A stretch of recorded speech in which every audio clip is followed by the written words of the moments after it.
পিতা মাওলানা আশরাফ আলী, দেওগাঁও, সাভার, ঢাকা।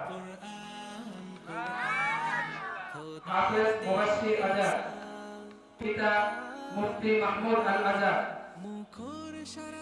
কবিরাজহাট, বীরগঞ্জ, দিনাজপুর।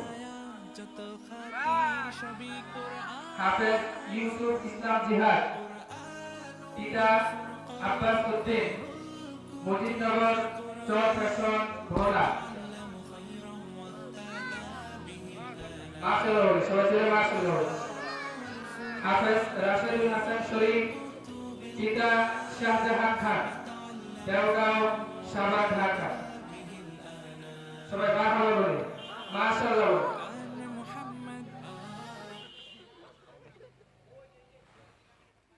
আলহামদুলিল্লাহ, এই পাঁচজন ছাত্র এবছর আমাদের মাদ্রাসা থেকে সম্পন্ন করে দস্তরবন্দি গ্রহণ করেছেন। আমরা